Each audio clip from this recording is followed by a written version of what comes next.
Welcome to This Explainer. Today, we are taking a visually driven, completely objective look at a really fascinating piece of source material. We're going to unpack a translated Malayalam transcript that details a highly specific, vividly described sequence of Christian eschatological events. Or, in simpler terms, a literal timeline of the end of the world and what comes after. Instead of just dryly reading a dense theological text, we're going to break down its core narrative beat by beat. As we go through this, you'll notice it heavily touches on the divine mystery of spirituality, this profound idea that the material world we get so distracted by is entirely temporary and true spiritual presence is what actually lasts. Okay, let's dive right in. So, here's our roadmap for this timeline. We've structured it into 4 distinct phases. First up, the Son of Man returns. Next, the ultimate judgment. Then, we'll look at the specific criteria in the Book of Life before we finally arrive at the conclusion, the eternal New Jerusalem. Part 1. The Son of Man returns, the cosmic arrival. Let's trace this timeline, because the way this builds is incredible. The text describes a rapid, almost overwhelming progression of events unfolding on a massive cosmic scale. At point 1, we see the Son of Man arriving in the clouds totally surrounded by power and glory, accompanied by the resounding blast of a trumpet. And then, almost immediately at point 2, the text tells us angels are dispatched across the 4 winds of the earth. Their specific job? To literally open the tombs of the deceased. Which brings us right to point 3, this moment of profound physical restoration. What's really fascinating here is the stark, visceral imagery the text uses. It doesn't just say, oh, people wake up. No, it specifically details the mechanics of this resurrection. Tombs physically breaking open, disconnected bones actively seeking each other out and snapping back together. It's like a giant puzzle being reassembled, with the dead receiving actual physical bodies to come back to life. The source really emphasizes a tangible bodily resurrection, making absolutely sure the listener understands this is a physical event, not just some abstract spiritual metaphor. Part 2. The ultimate judgment. A universal accounting. This brilliantly illustrates the narrative's concept of total, inescapable transparency. Just imagine every single action you've ever taken in your entire life, hidden, public, good, bad, all placed on one side of a scale. On the other side is the absolute, unavoidable exposure of those actions before the judgment seat of God. According to the transcript, the books are opened, and every secret is suddenly dragged into the light. There is literally nowhere to hide, and absolutely no action is considered too small to be ignored in this final accounting. The crucial takeaway here is that earthly status completely and utterly dissolves. And this really hits on that divine mystery of spirituality we mentioned earlier. Think about how easy it is for people to get totally consumed by worldly success, right? Chasing luxury, hoarding wealth, letting the blessings they've been given become more important than the God who gave them.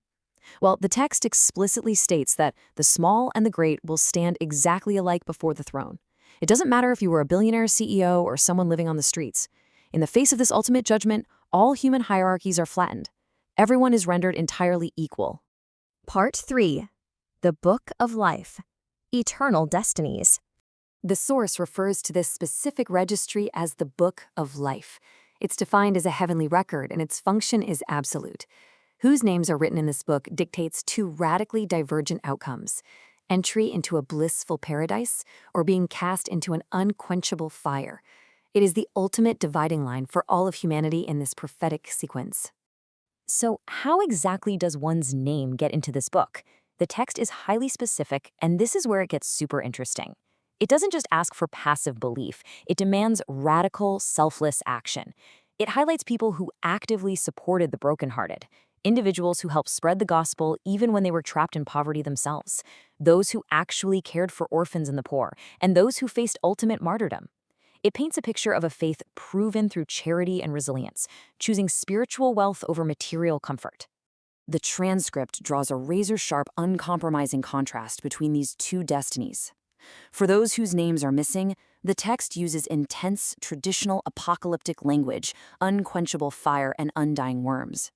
But on the flip side, for the chosen, there's a promise of profound physical transformation. Their earthly bodies are changed into glorious, heavenly bodies, and they're granted entry into eternal tents in paradise.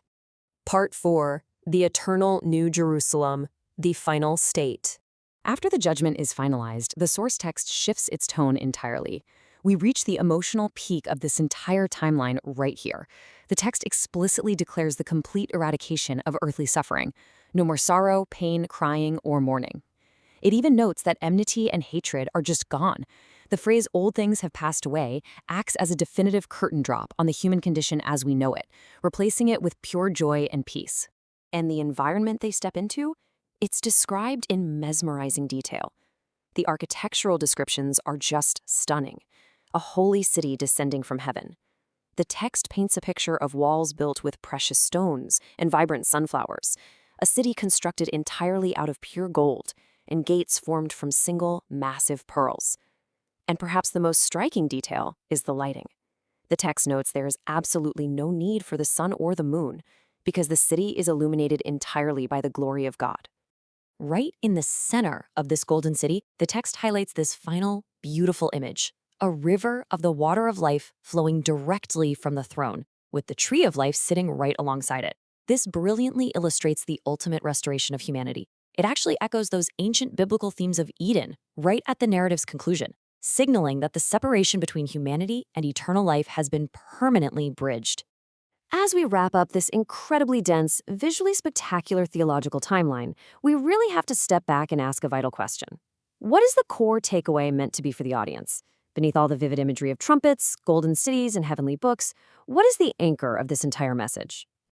The text leaves its audience with this final, powerful thought, a reminder that this grand cosmic sequence is an absolute promise, rooted in the return of Jesus Christ to defeat death.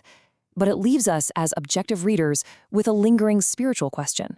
How did visions like this shape the daily lives of the early believers who read them? And how might they challenge us today to focus on the divine mystery of spirituality rather than just the temporary material world? Something to think about.